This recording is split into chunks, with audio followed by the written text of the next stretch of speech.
Hey everybody, how's it going? It's been a while, I'm so sorry, but I'm back. Today I wanted to talk about ambient soundscapes and textures because I've been watching a lot of videos from Signs of Life on YouTube, and the guy's name is Chris. He's a brilliant guy when it comes to sound design, when it comes to ambient textures and pads.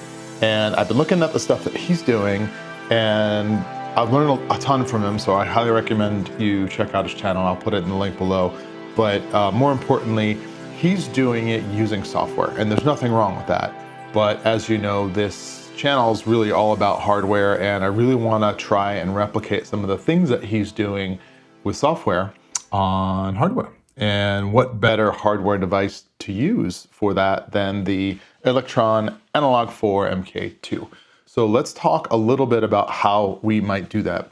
The cool thing about the Analog Four, and also one of the limitations of the Analog Four, is just that it's got 4 voices, all right? So if you're playing chords on this thing, guess what? You're limited to 4 notes, but there's ways around that, and we can do that through creative use of the oscillators. We've got lots of things we can do with LFOs, and more importantly, we've got some configuration settings that allow us to achieve a much richer, fatter texture, and I'll show you how to do that in this video. So let's get going.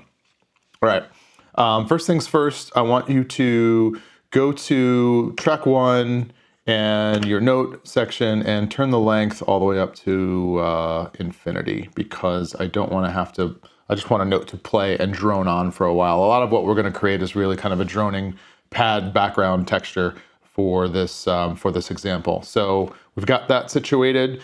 If I play the notes, you hear them, that's fine. If I try and play a chord, you only hear 1. Why is that?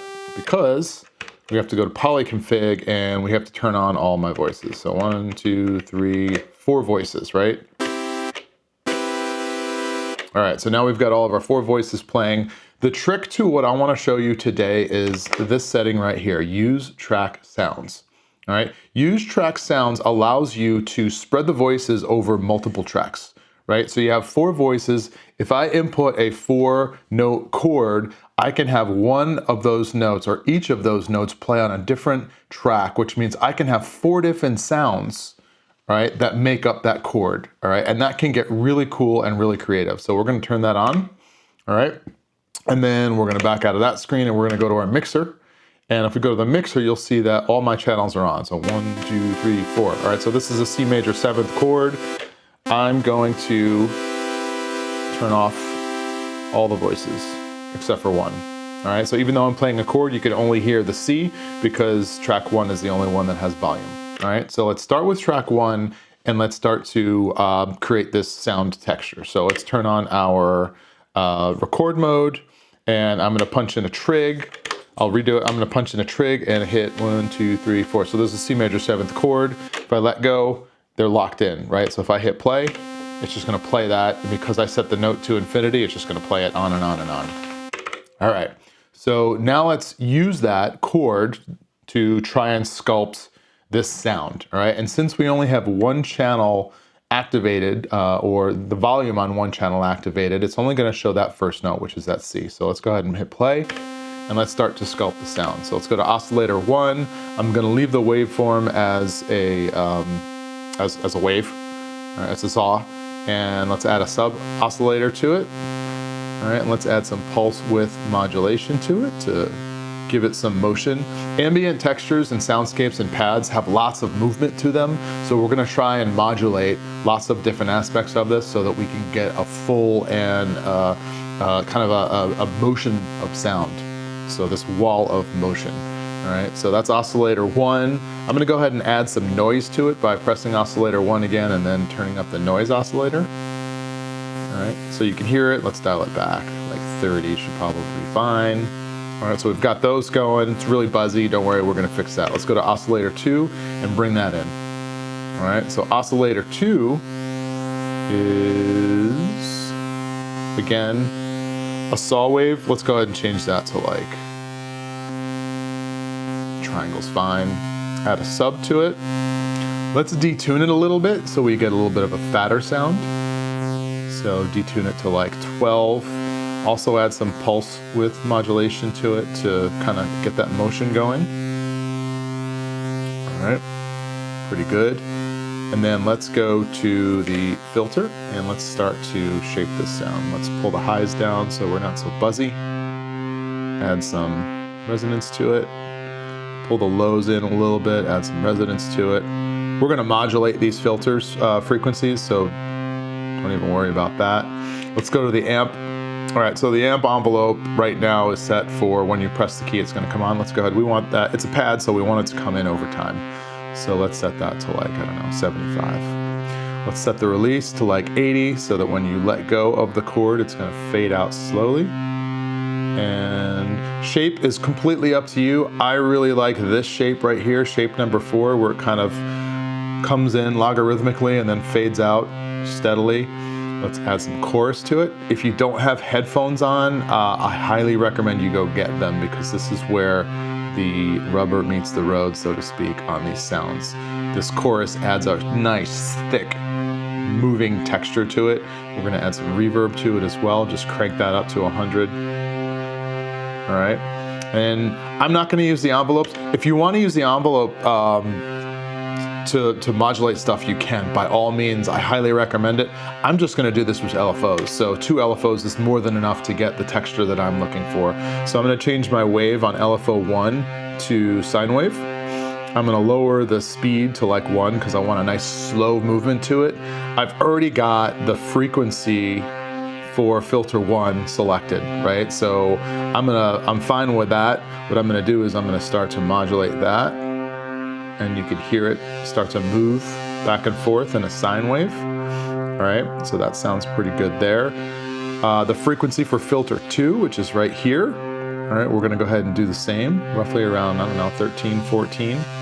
So if we look at the filter page, what's happening here is the 2 filters are moving back and forth like this in a sine motion. All right, based upon the settings that we did in the LFO. All right, so if we want to make that more pronounced, what we can do is move the starting point of the filter. All right, so now all of a sudden you've got the filters going over each other, and once they hit each other, there's not gonna be any sound because they're carving out every single frequency. So let's move that back a little bit. We don't want there to be a whole lot of silence going on there. All right, so we've got that moving. LFO 2, we're gonna go ahead and use that to swing the pan left and right. So again, if you don't have headphones on, I highly recommend it. All right, so you can see right now, I'll turn it up to an extreme. It's just going back and forth really fast. Let's make that roughly the same speed as the frequency LFOs. So it's just slowly going back and forth through the left and right channels. And let's dial that in so that it's not going too far to the left and right. All right, so that is just one sound. All right, let's go to track 2, go back to my mixer. Let's bring in the oscillators from track 2. All right, so we'll set that to like 100. Go to oscillator 1. Again, I think the settings for the most part, you can mess with this. Get creative if you want. I'm gonna go with some fairly basic settings because I don't think you need to do a lot here. All right, there's my oscillator 1. Again, I'm gonna bring in some noise, roughly around 30. All right, go to oscillator 2, and let's bring that baby in. All right, we're gonna detune it. This time we'll go in the other direction. Super thick sound, add some modulation to it. Add a sub. And let's change it to like a pulse.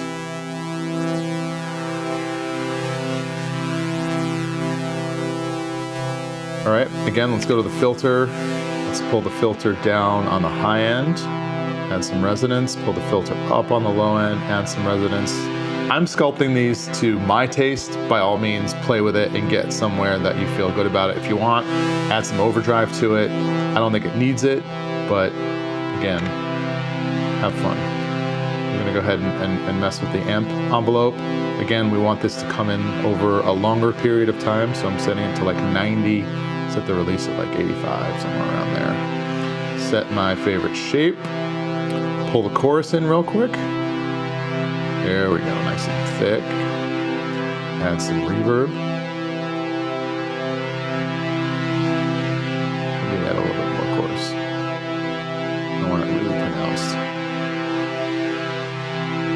right? LFOs, same thing. And we're gonna go down to like 1 or 2.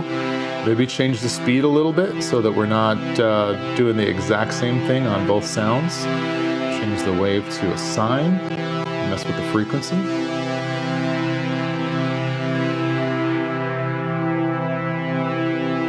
Smooths it out pretty nicely. Go ahead and mess with the frequency for filter number 2. All right, and again, let's mess with the panning. We've got the speed set really high, so let's bump that down to 1. I don't know, let's change the pan on this one to some really weird number like 13. Change the wave type to sine. So it's doing different things. We want all these sounds to be coming in and out at different speeds. It adds to that kind of emotion of the ambient sound. All right, so I feel really good about that. One thing we could do, if you want to, go to oscillator 1, change the sub to a 5th. All right, so you're just basically making a bigger chord out of it. You can go to oscillator 2 and do the same. Right, so now we've got this super thick 5th coming in off of that 2nd note, because this is track 2, so it's coming off of that 2nd note. We don't have to. We can keep 1 at just 1 octave. We can keep 1 at the 5th. Again, looking for a thick sound. Sounds pretty good to me though. All right, so let's bring in oscillator 3. All right, oscillator 3 we're gonna do something different with. We're gonna make this the lead. And by that, all I really mean is it's gonna be a higher pitch. All right, so go to track 3, oscillator. Let's bump this bad boy up an octave. All right, I'll keep it at a saw wave. Does it need a sub? Maybe. Add some noise to it. About 30 sounds good. All right, the 2nd one we're gonna detune. Let's bring it in first.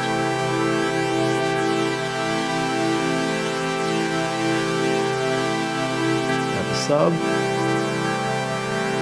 Add some pulse width. Get that movement going.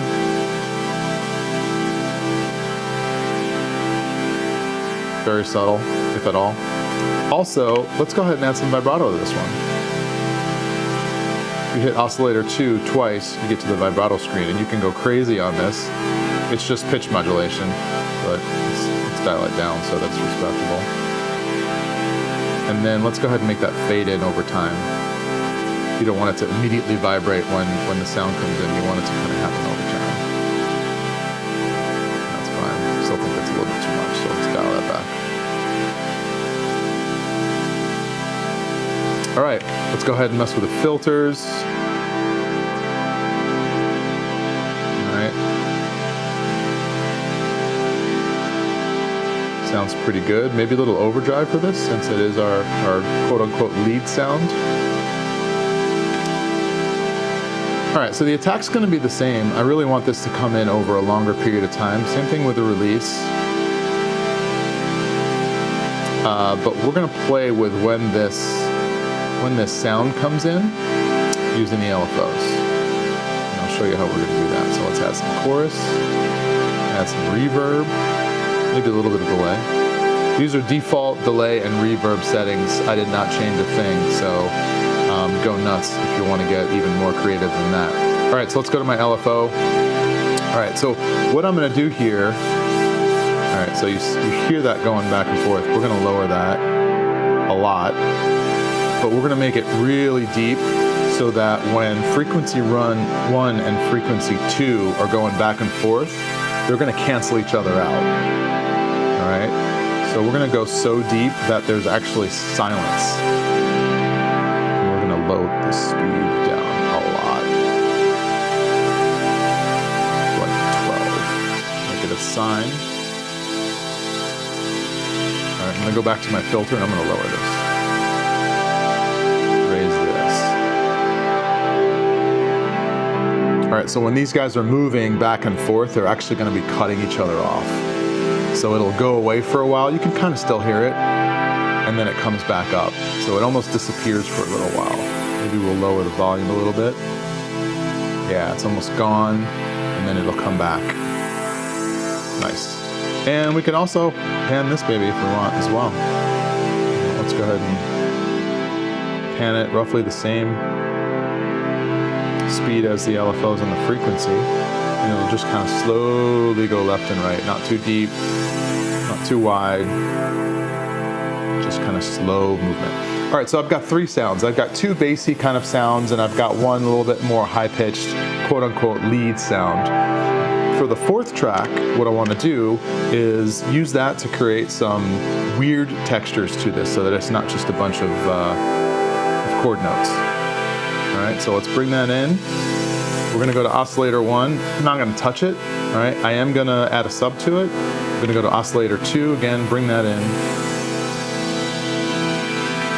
All right, not gonna touch it. We'll add another sub to that. All right, so here's where we get creative. Take the filter, lower it, crank the resonance. All right, take filter 2, bring it all the way up, crank the resonance. All right, and here's where the magic happens. Let's go to the LFO. I'm gonna change the wave to random, and I'm gonna crank the frequency. You hear that? We've got a little Morse code type thing going on. Let's do the same thing for frequency 2. And now all of a sudden you bring in some different tones. Love that. Sounds like an alien radio station. All right, so you can go back to the filter and you can mess with this, right? So you can lower, get deeper, you can mess with the frequencies on these to tune into a different frequency as far as the pitch goes. The higher you keep these, the higher the pitch is gonna be. I like that. It sounds warbly and like it's underwater a little bit. So let's go to the amp real quick and let's bring in some chorus. Spread that over the stereo field. Yeah, and then add some reverb, just to make it sound like it fits with the rest of our track. Sweet. Maybe some delay too, just to make it more chaotic than it already is. And that's a little loud for my taste, so I'm gonna go ahead and lower that. And then last but certainly not least, I want to do the same treatment I did for the frequency LFOs to the pan LFO. So it's going to go crazy all over the spectrum. And if you're wearing headphones, you can start to appreciate stereo sound at its finest. All right, not too far, because then you're just kind of on the outer edges of the left and right sides of the stereo spectrum, but dial it in around between 15 and 25. You should get a nice little, and we kept the speed settings, just the native normal speed settings. Cool, so I've got all my tracks in. Track 1, it's just this sound. Track 2, just that sound. Track 3, my lead, that's gonna come in and out over time. And then track 4, my crazy textures.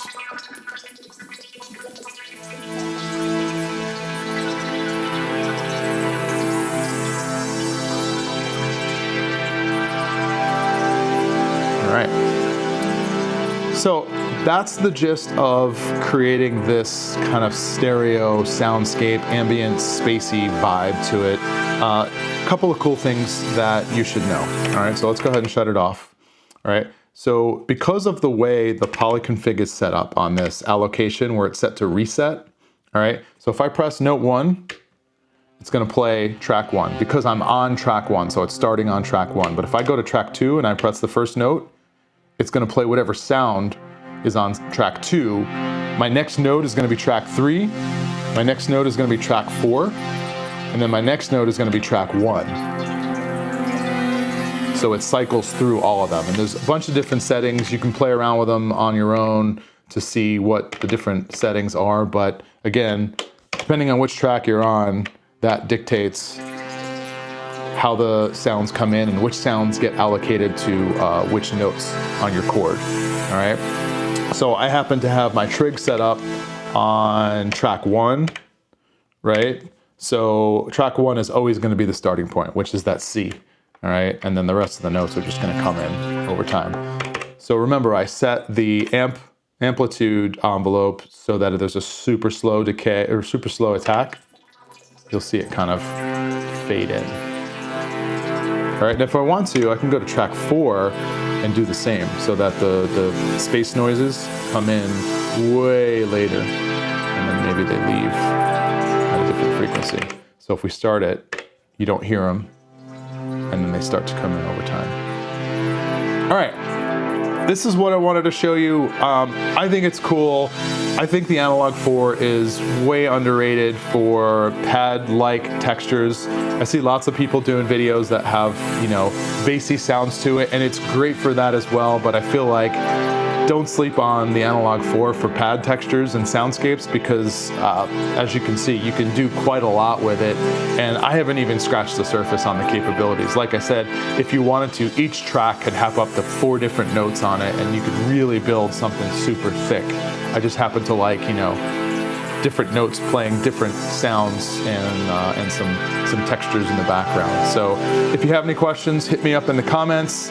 If you know anyone that's making pads or cool textures with the Analog 4 on YouTube, put their name in the comments too, because I want to check them out. As always, like, subscribe. Hope you guys are doing well. Definitely making more videos this year. Peace.